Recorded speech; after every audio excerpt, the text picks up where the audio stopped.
Hello दोस्तों, आप सभी लोगों का पुष्पा क्लासेस में स्वागत है।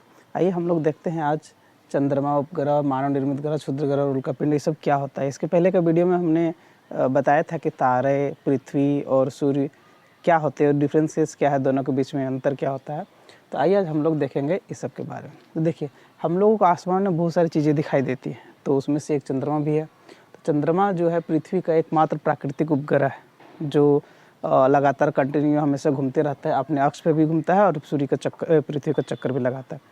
और ये चंद्रमा पृथ्वी का प्राकृतिक उपग्रह है। इसका व्यास जो है 1/4, पृथ्वी का लगभग 1/4 है और पृथ्वी से दूरी इसका है 3,84,400 किलोमीटर। तो ये बहुत समझिए बहुत सारा नज़दीक ही है। तो ये बहुत बड़ा प्रतीत होता है क्योंकि अन्य ग्रहों से, अन्य खगोलीय पिंडों से ये पृथ्वी के सबसे नज़दीक है। तो ये 27 दिन में ना एक चक्कर लगाता है पृथ्वी का, 27 दिन में एक चक्कर पूरा कर लेता है। और आपको पता होगा कि उस चंद्रमा पर जो सबसे पहला जो कदम रखे थे उनका नाम था नील आर्मस्ट्रॉन्ग। 20 जुलाई 1969 ईस्वी को रखे थे उन्होंने अपना पहला कदम। चंद्रमा पर रहने के लिए, जीवन जीने के लिए पर्याप्त अनुकूल जलवायु वहाँ पर नहीं है, इसलिए वहाँ पर जीवन संभव अभी फिलहाल नहीं है। तो नेक्स्ट है उपग्रह। यह खगोलीय पिंड है जो ग्रहों के चारों ओर चक्कर लगाते हैं। ऐसा उपग्रह जो लगातार ग्रहों के चक्कर लगाएंगे ना, उसे कहा जाता है उपग्रह। जैसे आपको भारतीय उपग्रह जो है, पृथ्वी का जो उपग्रह वो चंद्रमा है। कुछ मानव निर्मित उपग्रह है जो भारतीयों ने इसमें लॉन्च किया है वैज्ञानिकों के द्वारा। तो मानव निर्मित उपग्रह में से है इनसैट, IRS, एडुसेट, बहुत सारे हैं और भी है जो भारतीय उपग्रह है।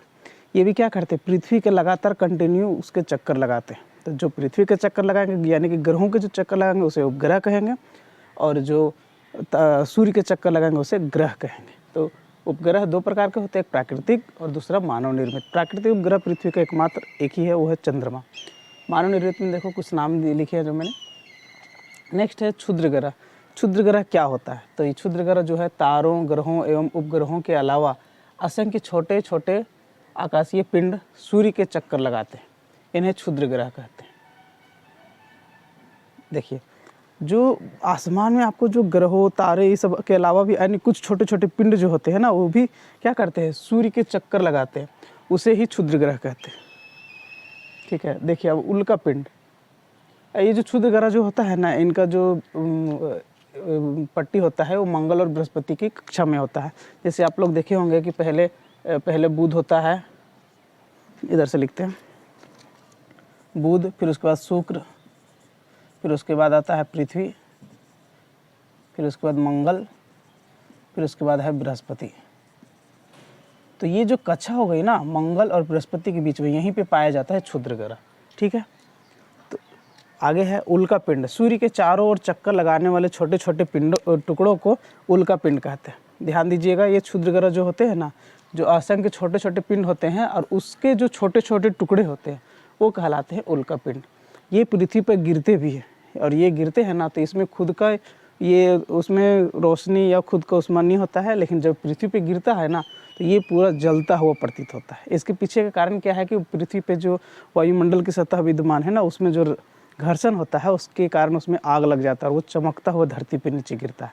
ये बहुत ज़्यादा खतरनाक होता है और ये बहुत बड़े बड़े होते हैं। पृथ्वी के कुछ साल पहले आप लोग सुने होंगे कि पृथ्वी की सतह जो है ना, सतह के करीब से उल्का पिंड गुजरने वाला था और ऐसा माना गया था कि वो उस दिन पृथ्वी अंत हो जाएगा। तो वो ऐसा नहीं था कि अंत हो जाता, पर उसके करीब से गुजरने वाला था, इसके कारण ऐसा लग रहा था। और ये आसमान में बहुत बड़े बड़े पत्थर के टुकड़े होते हैं और वो अगर धरती पे गिर गया ना तो वो बहुत बड़ा गड्ढा कर देता है धरती पे। अगर ये जलता हुआ गिरा तो ये तुरंत तो नष्ट हो जाता है, लेकिन अगर बिना जले हुए गिरता है तो वो गड्ढा कर देता है।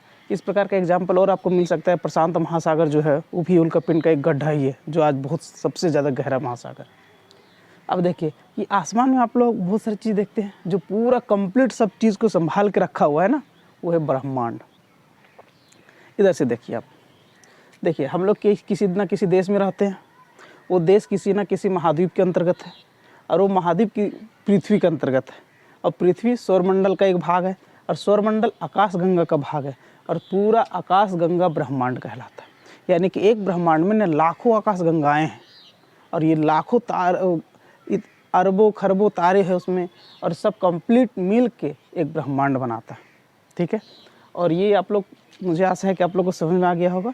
और आगे के भी इस तरह से और भी वीडियोज़ मिलेंगे जो आपको अच्छे से समझाया जाएगा जिसमें। और अगर किसी प्रकार का डाउट है तब कमेंट में बताएँ। तब तक के लिए जय हिंद।